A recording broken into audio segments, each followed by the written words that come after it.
Assalamualaikum warahmatullahi wabarakatuh. Kami dari kelompok 5 ingin mempresentasikan tentang hasil analisis unsur intrinsik dan ekstrinsik pada novel Hujan karya Terelie yang beranggotakan Ajeng Dias Azahra, Amelia Maudina, Lisa Fadila Putri, dan Siti Intan Fauziah. Yang pertama adalah analisis unsur intrinsik. Assalamualaikum warahmatullahi wabarakatuh. Saya Amelia Modina. Saya akan menjelaskan bagian tokoh dan penokohan dalam novel Terelie yang berjudul Hujan. Tokoh yang pertama ada Esok atau Soke Bahtera. Esok memiliki karakter yang cerdas. Hal tersebut dibuktikan dalam kutipan halaman 66, di mana dalam kutipan tersebut Esok adalah remaja yang berusia 15 tahun, tetapi ia sudah sangat mengetahui banyak hal. Dalam kutipan tersebut, Esok mengusulkan ide kepada petugas dan marinir untuk menyedot air bersih dari dalam tanah, yang bahkan ide tersebut tidak terpikirkan oleh petugas dan marinir yang ada di tempat. Hal tersebut membuktikan bahwa Esok merupakan sosok yang sangat cerdas. Karakter Esok yang kedua adalah pekerja keras. Hal tersebut dibuktikan dalam kutipan halaman 184, di mana Esok adalah seorang ilmuwan termuda yang terlibat dalam pembuatan mesin raksasa. Setiap harinya ia harus memikirkan bagaimana cara untuk menyelesaikan mesin raksasa tersebut yang nantinya akan digunakan untuk menyelamatkan manusia. Bahkan dalam 1 tahun, Esok hanya memiliki 1 hari libur.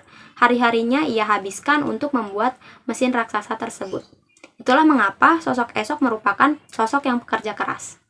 Karakter Esok yang terakhir adalah sangat peduli. Terdapat dalam kutipan halaman 55. Dalam kutipan tersebut dijelaskan bahwa akan terjadinya hujan asam, tetapi Lail menghilang. Kemudian Esok pergi mencari Lail menggunakan sepeda yang ia pinjam dari seorang marinir.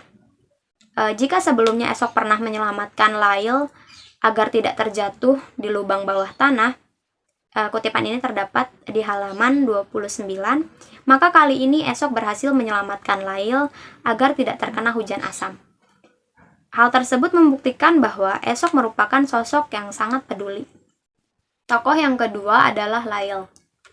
Karakter Lail ini yang pertama adalah perempuan yang kuat. Terdapat dalam kutipan halaman 46. Dalam kutipan tersebut dijelaskan bahwa Lail merupakan anak remaja yang masih berusia 13 tahun, di mana ia harus menerima kenyataan bahwa dia akan hidup seorang diri setelah kepergian orang tuanya akibat gempa bumi. Lail merupakan sosok yang sangat kuat karena dia berhasil bertahan hingga ia dewasa. Karakter Lail yang kedua adalah pantang menyerah. Terdapat dalam kutipan halaman 118. Pada kutipan tersebut, Lail dan Maryam sedang melakukan tantangan untuk mendaftar di organisasi relawan. Walaupun tantangannya terbilang sulit, Lail pantang menyerah. Ia berhasil melewati kubangan akibat tekadnya yang kuat dan dukungan dari Maryam. Itulah mengapa Lail merupakan sosok yang pantang menyerah. Karakter Lail yang terakhir adalah dermawan. Terdapat dalam kutipan halaman 189. Dalam kutipan tersebut dijelaskan bahwa Lail memberikan uang hasil penghargaannya kepada panti sosial. Ia merasa bahwa panti sosial lebih membutuhkan uang tersebut untuk membeli beberapa kebutuhan dibanding dirinya. Oleh karena itu, Lail menyumbangkan uangnya kepada panti sosial. Itulah mengapa Lail merupakan sosok yang sangat dermawan. Tokoh yang ketiga adalah Maryam, yang merupakan sahabat dari Lail. Karakter yang pertama adalah pantang menyerah. Terdapat dalam kutipan halaman 110. Dalam kutipan tersebut dijelaskan bahwa Maryam dan Lail ingin mengikuti tes masuk organisasi relawan, tetapi karena umur mereka terbilang sangat muda, petugas tidak mengizinkan mereka untuk mengikuti tes tersebut. Tapi karena Maryam merupakan sosok yang pantang menyerah, ia terus mencoba meyakinkan petugas agar ia diberi kesempatan untuk mengikuti tes organisasi relawan. Akhirnya karena sikap yang pantang menyerah itu, petugas memberikan izin kepada mereka agar mereka mencoba untuk mengikuti tes organisasi relawan. Karakter Maryam yang kedua adalah bertekad kuat. Hal tersebut terdapat dalam kutipan halaman 148. Dalam kutipan tersebut dijelaskan bahwa Maryam dan Lail mengajukan diri mereka untuk memberi peringatan ke kota di hilir sungai yang jaraknya 50 km dengan berjalan kaki. Jika dipikir oleh akal, hal tersebut mustahil bisa terjadi. Tetapi karena tekad mereka yang kuat dan mereka terus bersemangat, mereka berhasil mengevakuasi penduduk di kota hilir dari banjir akibat bendungan yang retak. Itulah mengapa sosok Maryam merupakan sosok yang bertekad kuat. Karakter Maryam yang terakhir adalah memiliki jiwa penolong, terdapat dalam kutipan halaman 150. Dalam kutipan tersebut dijelaskan bahwa Maryam sangat memikirkan bagaimana nasib kota hilir jika ia dan Lail tidak sampai di sana tepat waktu. Maryam sangat ingin menolong penduduk kota hilir agar mereka semua bisa selamat. Itulah mengapa Maryam merupakan sosok yang memiliki jiwa penolong. Tokoh yang keempat atau yang terakhir adalah Elijah. Elijah merupakan seorang paramedis. Karakter yang pertama yaitu Ramah, terdapat dalam kutipan halaman 5 dan halaman 6. Dalam kutipan tersebut sudah menjelaskan bahwa Elijah merupakan sosok yang sangat ramah. Dia menyapa Lail dengan tersenyum dan mencoba bertanya beberapa hal kepada Lail agar Lail lebih rileks untuk memulai terapinya. Karakter Elijah yang kedua adalah bijaksana, terdapat dalam kutipan halaman 308. Sepanjang Lail menceritakan kisahnya kepada Elijah menanggapinya dengan sangat bijaksana. Kutipan tersebut merupakan contohnya. Elijah memberikan sedikit nasihat kepada Lail sebelum Lail benar-benar yakin untuk menghapus ingatannya. Karakter Elijah yang terakhir adalah profesional, terdapat dalam kutipan halaman 312. Dalam kutipan tersebut sudah menjelaskan bahwa Elijah merupakan sosok yang profesional, karena Elijah tetap menjalankan perintahnya untuk menghapus kenangan menyakitkan milik Lail. Karena meskipun Lail sudah mengetahui resikonya, Lail tetap ingin menghapus kenangan menyakitkan miliknya. Jika Elijah tidak bisa bersikap profesional, ia bisa saja menghentikan proses penghapusan memori itu karena menurutnya memori milik Lail merupakan memori yang sangat indah dan sangat berharga. Itulah mengapa Elijah bisa disebut sebagai sosok yang profesional. Penjelasan selanjutnya akan dijelaskan oleh teman saya, Ajeng. Latar tempat pada novel Hujan. Yang pertama, Pusat Terapi Syaraf. Pada kutipan halaman 304 dijelaskan dan digambarkan bahwa karakter Lail sedang berada di pusat terapi syaraf untuk menghilangkan memori yang menyakitkan tentang esok atau soke. Hal ini dapat dibuktikan dari kata-kata yang menunjukkan bahwa Lail berada di pusat terapi syaraf, yaitu tiba di pusat terapi syaraf.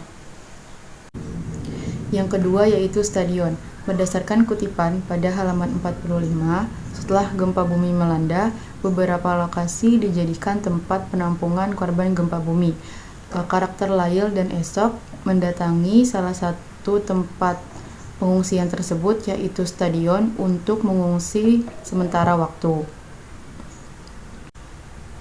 Yang ketiga yaitu kereta bawah tanah. Berdasarkan kutipan pada halaman 20 digambarkan bahwa Lail dan beberapa penumpang sedang berada di dalam kereta bawah tanah yang sedang melaju dengan cepat. Kereta bawah tanah juga digambarkan pada kutipan halaman 11. Latar waktu pada novel Hujan. Yang pertama, pagi hari. Berdasarkan kutipan pada halaman 48, waktu jelas menunjukkan pagi hari, di mana dituliskan jam menunjukkan pukul 7.30 dan orang-orang mulai beraktivitas. Yang kedua, siang hari. Berdasarkan kutipan pada halaman 185, waktu jelas menyatakan dan menunjukkan siang hari. Ini dibuktikan dengan ditulisnya di novel tersebut jam yang menunjukkan pukul 1 siang. Yang ketiga, malam hari. Berdasarkan kutipan pada halaman 148, walaupun tidak dengan jelas menunjukkan secara detail jamnya, tetapi waktu yang ditunjukkan dan ditulis di dalam buku tersebut menunjukkan waktu pada malam hari. Latar suasana pada novel Hujan. Yang pertama, suasana panik. Berdasarkan kutipan pada halaman 22, suasana panik dipicu oleh gempa bumi yang menyebabkan kereta bawah tanah yang ditempati oleh Lail dan para penumpang lainnya berhenti secara mendadak. Yang kedua, suasana bahagia. Berdasarkan kutipan pada halaman 175, suasana bahagia digambarkan karena karakter Lail dan temannya Maryam mendapat penghargaan atas tindakannya dalam menyelamatkan ribuan warga ketika sedang menjadi relawan di suatu kota. Yang ketiga, suasana sedih. Berdasarkan kutipan pada halaman 46, suasana sedih disebabkan karena karakter Lail kehilangan orang tua, yaitu ibu dan ayahnya di satu waktu yang bersamaan. Tidak pernah terpikirkan oleh Lail yang pada saat itu berusia 13 tahun untuk hidup sendirian tanpa kerabat dan orang tua. Slide selanjutnya adalah sudut pandang. Sudut pandang yang digunakan dalam novel Hujan karya Terelie adalah sudut pandang orang ketiga, yang artinya serba tahu. Contohnya menggunakan kata dia, ia, dan nama orang atau tokoh. Berdasarkan kutipan tersebut yang terdapat dalam novel Hujan karya Terelie, dia menggunakan pakaian berwarna krem dan memegang tablet layar sentuh. Dia seorang paramedis senior. Hujan halaman 5. Baiklah Lail, kita langsung saja. Hujan halaman 6. Ibu akan membeli minum. Lail, kamu tunggu di sini. Hujan halaman 13. Assalamualaikum warahmatullahi wabarakatuh. Saya Siti Intan Fauzia ingin melanjutkan pembahasan, yaitu tentang alur dan amanat. Alur yang digunakan pada novel Hujan karya Terelie ini terdapat alur maju dan alur mundur. Yang pertama ada alur maju yang terdapat dalam kutipan halaman 5 yang berbunyi, ruangan 4x4 meter persegi itu selintas terlihat didesain terlalu sederhana untuk sebuah ruangan paling mutakhir di kota ini. Maksud dari kutipan tersebut menjelaskan ruangan yang berada di masa sekarang. Kutipan kedua yang berbunyi, Elijah menghela napas. Cerita ini membuatnya penasaran. Pada halaman 100, maksud dari kutipan tersebut karena sedang terjadi pada saat itu, di mana Elijah penasaran akan cerita Lail. Selanjutnya ada alur mundur. Alur mundur ini ditunjukkan pada saat Lail yang berumur 21 tahun menceritakan peristiwa yang dialaminya pada 21 Mei 2042 saat umurnya 13 tahun kepada Elijah. Kisah tersebut merupakan masa lalu Lail. Berikut ini adalah kutipannya pada halaman 10. Congratulations, selamat penduduk bumi, kita baru saja mendapatkan bayi yang ke-10 miliar. Tulisan itu ada di mana-mana pagi ini. Amanat yang terkandung pada novel Hujan karya Terelie ini yaitu melupakan bukanlah suatu solusi. Solusi terbaik adalah menerima suatu hal dan tidak dijadikan beban di kehidupan walaupun itu hal yang menyakitkan. Segala sesuatu yang sudah dialami harus diterima dan dijadikan agar hidup lebih bahagia. Pada novel Hujan karya Terelie mengajarkan pelajaran dalam hidup seperti arti kesabaran dalam hidup, ketulusan, dan menerima kenyataan. Slide selanjutnya terdapat juga unsur ekstrinsik, yaitu unsur sosial. Berdasarkan kutipan dalam novel Hujan karya Terelie, terdapat pemeran utama, yaitu Lail, memiliki sikap sosial yang tinggi. Dia lebih mementingkan kepentingan orang lain daripada kepentingan dirinya sendiri. Walaupun yang dilakukan berbahaya, dia lebih mementingkan nyawa orang lain. Dan juga Lail suka menghargai pemberian dan usaha orang lain, sehingga membuat orang lain kagum terhadap sikap Lail. Terdapat dalam kutipan novel. Lail dan Maryam berlari secepat mereka bisa meninggalkan tenda komando dilepas teriakan-teriakan semangat dari relawan lain di belakang. Hujan halaman 149. Cukup sekian penjelasan dari kelompok kami. Apabila ada kekurangan mohon dimaafkan. Kami menerima masukan baik itu kritik dan saran. Terima kasih. Wassalamualaikum warahmatullahi wabarakatuh.